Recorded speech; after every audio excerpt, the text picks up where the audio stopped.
past that time by Sparrow, and the circus was on.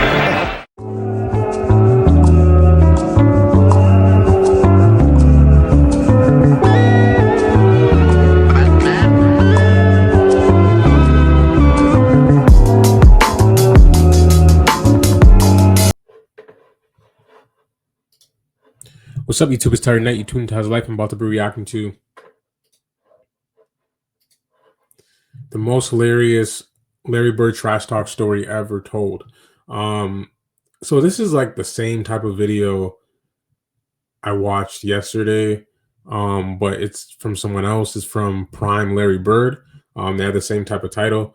So it's probably going to be different stories. I hope it's not a copy and paste video, because that would be crazy. That would be crazy. But it looks different because Mark Jackson is in the thumbnail. So it's probably a story with Mark Jackson. I don't know if I've heard a story about Mark Jackson and Larry Bird, because Mark Jackson was on the Pacers. He was also on New York, but it's probably a story about the Pacers. We're about to get into the video. Like, comment, subscribe. Let's get it. You ever said to me, my rookie year, Dennis Johnson was shooting a free throw, and I was back with Larry, and he came up and patted me on the butt and said, "Keep working hard, Reggie. You're going to be a great one." And you know, I played it cool, but I'm saying inside, like, "Oh my God, Larry Bird just said, keep working hard. Just keep working hard. You're going to be a great player." And this, you know, I'm like, wow, you know, Larry said this. So, I mean, I've been around the greats, but for Larry Bird to say this to me.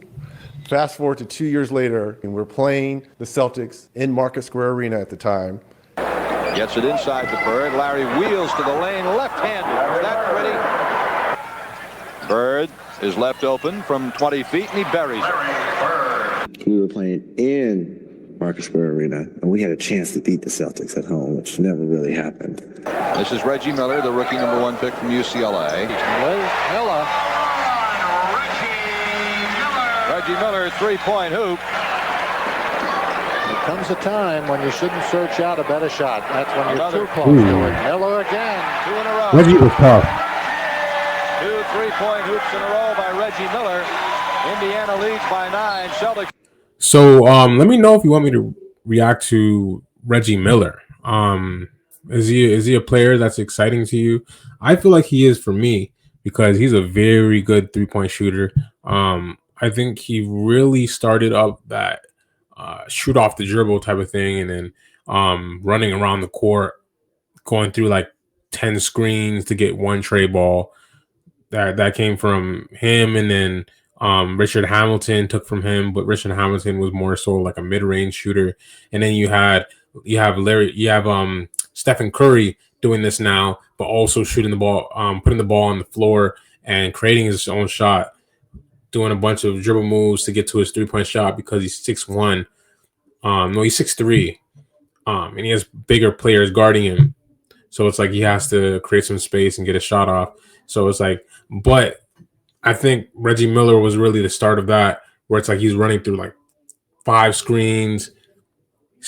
He's not fast, but he's always moving. And he has a motor, like a huge motor. So he's one of those shooters that like he doesn't stop moving, and it's probably the most annoying thing ever. Stephen Curry is definitely one of those guys too. So yeah, let me know if you guys want me to watch Reggie Miller and react to him. Let me know. Need a timeout. Imagine being able to build an app with your name on it just by thinking about it. Meet Base 44. And it was a close game, but they were going to end up winning it. Now Bird goes around Tisdale, left-handed hook. Wow. Whoa. Mercy. Spectacular. Dang. Larry Bird. Celtics trail by a point. Oh my God. Ooh. Celtics lead for the first time since they were ahead in the first quarter. And he was at the free throw line trying to ice the game. He's at the free throw line. And gamesmanship and talking a little bit. You know, I'm going to try to, you know, throw off his rhythm, thinking I'm going to throw off Larry Bird's rhythm. And, you know, as the official goes to give the guy the ball, you know, you'll cross the lane, like, hold up, you'll cross the lane and, you know, just try to ice the shooter a little bit. You know, I did that once, and then I kind of did it again, right? So he gets the ball from the official, dribblers once. He's like, Reggie, Are you freaking kidding me? Reggie, are you fucking kidding me? And I'm on the line, and I said, like, hey, saying something. And he dribbles and stops and looks at me and says, don't you know who I am? He's like, I am the best shooter this game. And he's saying it out loud so everyone can see. I'm like, oh my God, he's outing me at my home in front of all my family and friends. I'm the best shooter this game has ever seen. Wow. I knocked it down. And after that, I really didn't say nothing else to him. I'm the best shooter this game has ever seen. You think you're going to be able to ice me as he's talking? Next one, wow. I'm like, damn.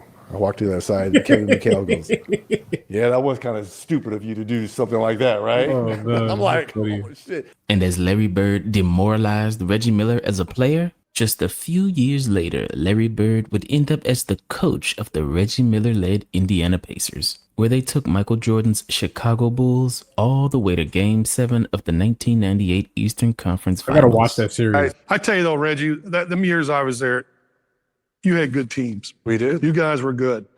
And my whole thing then was to Rick Carlisle and Dick, I said, how do we convince these guys how good they are? He said, well, they'll wake up one day and realize it. I said, I think they know they're good, but these guys are championship good. And I don't think deep down you guys really thought you could win it. I thought you could. Miller for three. He felt it, caught it, tough turn the opposite way, and it was clean. If you remember, y'all had like a lead in the fourth quarter, like a 12-point lead. Stop. I made 2 straight shots. Bushler is on Rose. Around an Antonio Davis screen with a jump shot that evens the issue at 69. Not what Phil Jackson had in mind. Rose, double pumps, hits, +1. He's tough. I made those 2 shots. They called timeout. During that timeout, they took me out of the game. You know why, Jay? I know why. You know why. You don't play defense. That's what it was. like, they like, we get Darren McKinnon. We got the next thing you know, 2 shots, Mr. Rose, but we need a two-way player now. Correct. Jordan. No, they're not doing that to Jalen Rose. Oh my gosh, they always clown Jalen Rose because Kobe scored 81 on him. Well, not directly on him because they had to switch a bunch of times when he's on the Raptors, but he was part of that team, and you could see him in the highlights. You could see Kobe scoring on him a bunch of times, but he didn't score all of the 81 on Jalen Rose, but it was a good amount. I don't know the exact amount, but it was a good portion of it, but it wasn't the whole entire 81. But now it's starting to make sense because they're saying he doesn't play defense, and then then Kobe had that night, so it's like it doesn't make him look good on defense, to be honest. But let me know if you guys were watching back then, and was Jalen Rose known for not playing defense? Was that a thing? Let me know. Knocked away by McKee and cleanly. 3 Pacers surround Michael, and a jump ball is called. One timeout, and a jump ball was Jordan and Rick Smits. They wasn't lined up right. We could have stole the tap and went down and scored a nice hit. If we get that possession score too, then we run it out. They win it. Loose ball tipped out to Pippen. Kerr hits the 3. Kerr can tie it. And does. And on to the finals. For the 6th time in 8 years, go the Chicago Bulls. And I was pissed. And ain't nobody in the world care. I ain't played the last 5 minutes, but I did. You told me if it was up to, we'd have won if I was in, Larry. Of course. Mm-hmm. So when I get on the bus, I was gonna do the little kid thing. And by the way, when I did the Kobe 81 Olives, when Kobe says, Jalen. Oh no. that's how Larry did me.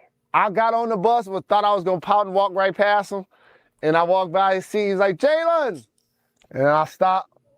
I went back. He had a beer in his hand. And I don't curse, but I'm going to say what he said just for inflection. I was like, what's happening, coach? He's like, I f***ed up. Ooh. So when I get on the bus and he cares about my feelings, that mattered to me. I was like, you know what? All good, coach. We'll be back next year. Yeah, and at that point, I was like, that's my guy. It's ride or die. I don't know what's about to happen, but this is my guy. I'm taking a bullet from him. Larry Bird won Coach of the Year that year because in Larry Bird's very first year as a coach, he led those Indiana Pacers to one of the greatest single-season turnarounds in NBA history. Because whether as a player or a coach, Larry Bird brought that same no-nonsense attitude with him from day one. I had the opportunity to play against Larry Legend as he was coaching the Pacers. And that man was talking shit to me as a coach. He told me once, because I was killing their bigs. Right. So Larry told me during one timeout, he called the timeout. We went on like an 8-0 run. We called the timeout. He told me, he said, if you was playing in my day, I would have loved to kill your ass. He was the head coach. Diabetes, coronary disease, autoimmune diseases, cancer. Pretty much all chronic diseases of the Western world are associated with the gut microbiome. What was that like? Yo, that's something I think Jordan would say, but like it's Larry. Larry's the same type of guy when it comes to trash talk. That's funny. That's very funny because I don't hear about coaches talking trash. I've seen it from time to time now. Udoka was talking trash to LeBron. That's one of the things. It's usually the coaches that used to be players when they get so much into the game, and it's like they're so passionate about it. They have to say something. They have to say something to the players because it's like they can't do anything. They can't be out there. They see their players getting killed, so it's like I gotta say something. I gotta say something. That's funny though. Let's get back into the video.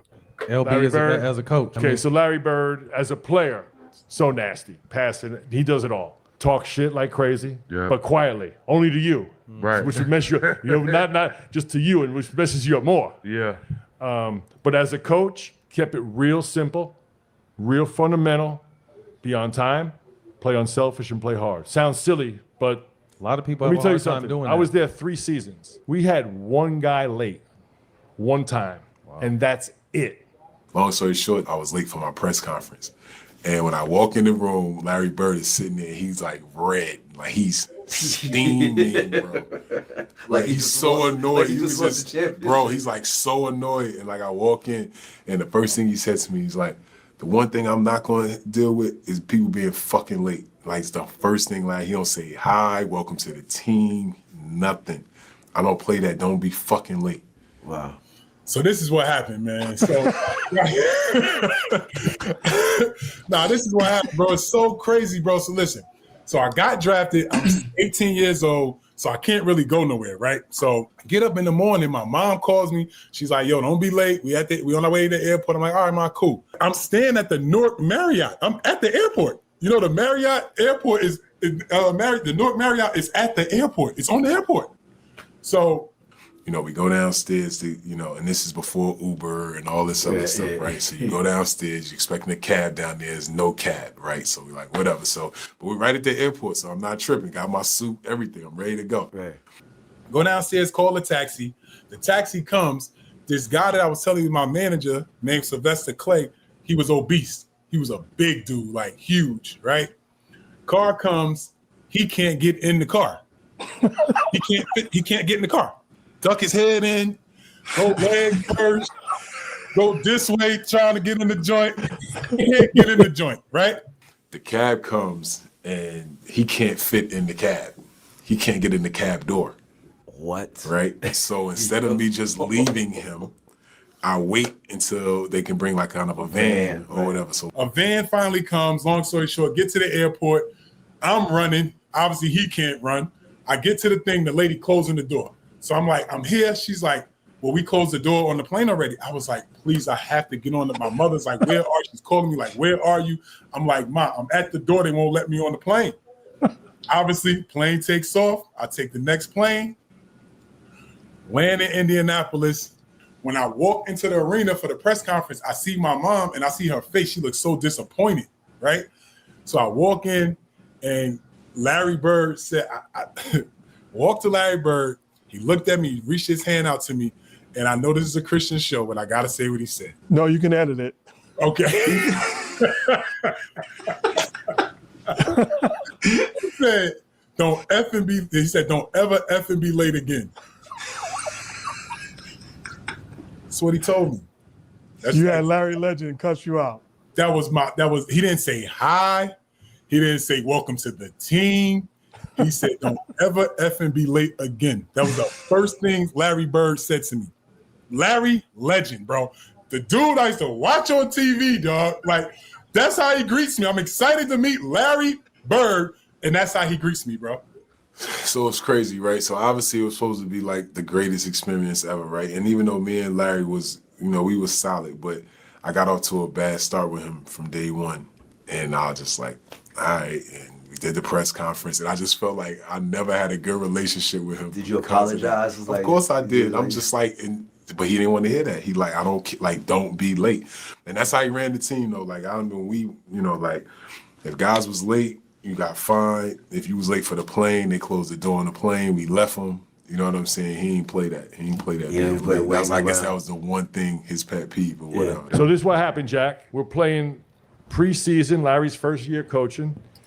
I mean, that's a great way to run a team, though, because it's like you gotta make sure they respect your time, and like you can't let a player just walk over you, like just show up whenever you want to show up, because it's like at that point it's a business. Like this is you're showing up to do a job. Like I get it.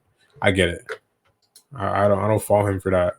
That's probably something pet peeve. So we're leaving Indiana, going to Nashville for a preseason game. It's like 10:58. Everyone's on the plane. David Craig, the trainer, comes up to Larry. Yes. Travis and Dale, they're coming from the jetway or whatever. What time is it? It's 11. Wheels up. So the plane's running down, taking off. Travis and Dale are running after the plane. Running, literally. We took off. Gosh. Everyone's like, save Dale, save Dale. After that day, though, no one ever late again. That was preseason, which was perfect timing. Well, set the standard. Larry was so blunt and to the point. Halftime, he'd be like, you fucking stars don't start playing, man. In 5 minutes, I'm taking your ass out. I remember a game in Milwaukee. I'm like 4 for 9, whatever. You're not playing great, but not. He said, Mully, come here. You gonna make a fucking shot or what, man? Just keep it real simple. Yeah. And what I liked about Larry, no drama, nothing, because he just didn't go for it. Gotta respect Larry Bird. But even after decades from the last time Larry Bird played in the NBA, Larry Bird was still the best shooter the NBA had ever seen. Because this is what a 60-year-old Larry Bird did at a random Indiana Pacers practice. So the whole team is just stretching, and Larry just walks on the court, grabbed the ball, and started jacking threes like, whoosh, whoosh, whoosh. Like I'm looking at everybody. I'm like, do y'all see this right now? And he made like at least 10 in a row threes, like just in a row, and walked off and sat like he ain't do nothing. Like it was recognized. Yo. I would think I'd be seeing things.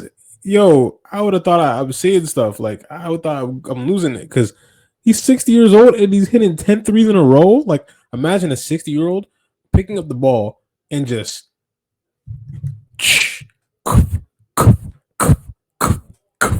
that looks crazy. Oh my gosh, Larry's crazy. Like I guess that's muscle memory, but like at 60 years old, you're able to like catch the ball and shoot threes and hit 10 in a row. I mean, I guess that shows like how good of a shooter he was, because it's like I guess you never lose that. That's crazy though. 10 in a row and you're 60 years old, like especially when he had like injuries back in the day. Like you don't think his body's gonna bother him like when he's shooting those shots? He's gonna be able to do that 10 times. Like it's crazy. That's actually crazy. Legs and just sitting there looking at us. I'm like, yo, this guy's nice. I'm like, man, that's a legend right there. Even at 60 years old, Larry Bird was still a cold-blooded killer on the court, even if he never quite looked the part. This is the wonder oven pro from our place. Our next generation non-toxic air fryer toaster oven. You remember the story when we for some reason we were in the layup line, and Reg and I, as the captains of the team, we had I don't remember what we had to go back. People are not gonna believe this. I don't remember what we had to go back and talk to Larry Bird about before the game. 20 seconds on the clock, we getting layups. Reg and I jog off the court, go into the back. we go back into the locker room and we're like, you know, where's Coach? Where's Coach Bird? And they're like, oh, he's in his office. We go to his office. He's not in his office. We're like, you know, the trainers are back there. We're like, he's like, hurry up. We got to get back out to the court. Like, where is he? So we head back to the shower because, you know, we had to ask him this question, you know, before we got out there. We go around the corner. Larry Legend sitting in a chair. He's got a pack of Newports. Just smoking away. Oh, what you guys need? We're like, we're good, Coach. Don't worry about it, right? We're good. We're good. He's like, all right, I'll see you guys out there in a few minutes. I look at Jack. Jack looks at me. He's like, is Larry in there smoking a Newport? Right? We're like, this is Larry Legend. Did y'all ever bring it up to him? No. And it's documented the worst first half that a starting backcourt has had. Oh my God! I couldn't make a shot. We were mentally gone. Our hero, what we just witnessed affected us. Now, mind you, remember now how we look at Larry Bird in our eyes. Number one, we played against him. I patterned my game after Larry Legend. So this is how we looked at Larry. So for us to walk around the corner and see him just sprawled out on a chair. Deep inhale. Is it? What y'all need? Like, it wasn't a care in the world. Like, he was shocked, like, oh, God. Here's our captains. It wasn't anything like that. That is hilarious, man. Yeah, that was a good video, man. Yeah. The funniest Larry Bird trash talk story ever told. That was my other video. This is like a similar video. Let me see. I think it might have been the same. There's only two things really. I don't know if I don't think it was the same person that or the same channel that posted it. But yeah, same type of title. But I just like the other one was good. I just wanted to see something that was funny. But yeah, Larry Bird as a coach, yeah, there was some funny stories. That was some funny stories. Even seeing Lance Stevenson talking about him when he's retired coach, pulling up to the Pacers arena, or I guess their practice court, and shooting threes and getting 10 in a row at 60 years old. That's absolutely crazy. But yeah. That was a funny video. Like, comment, subscribe. Let me know how you like the video, if you guys like the video or whatever. Yeah, let me know if you want me to react to more videos like this. And yeah, that was good. My take on that was that Larry Bird seemed like he was a good coach. Kept his team in line. I'm not sure why he didn't coach for more seasons. I think it was a couple seasons. He didn't coach that many seasons, I don't believe. But yeah, I feel like he would have been. They would have definitely did a great job. I didn't know that they got that close to beating the Bulls. They went 7 games. They could have stopped the Bulls from winning a championship that year. And I guess Jalen Rose was saying, like, if they would have left him in the game, they probably would have beat the Bulls. I don't know if that's the truth. That's probably just like a possibility. But Larry Bird took him out the game, and that one decision, I guess, could have changed things. So, like, if Larry Bird would have brought him to the finals and won a championship, maybe he would have coached for more seasons. But even like taking that Bulls team to 7 games, you could tell his impact. You can tell whatever he did in the past years in Boston, and the system that he created in Boston for his team. Even though he was a player, he was the system, as I said in the other videos. And his coaching style, simple, which is expected. Larry Bird, his game, if you think about it, is very simple.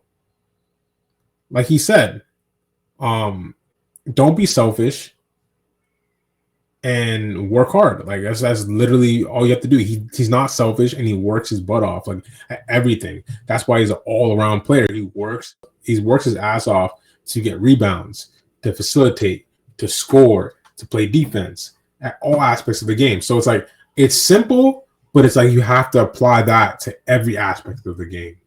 That's what he's asking of all the players. So once all the players are working their butt off to do the best they can at every single opportunity, whether if it's getting a rebound, whether if it's passing the ball to their teammates, whether if it's whether if it's you have to get a charge. It's like if you work your butt off to do what you need to do at that moment, whatever moment that is, like if you have any opportunity to get the edge on the other team, you work your butt off to get that done. I think that's Larry Bird's game. It doesn't matter what it was. It was shooting, getting to the basket, rebounding, defense, anything, diving for the ball, and being unselfish. So yeah, that was a great video. Like, comment, subscribe.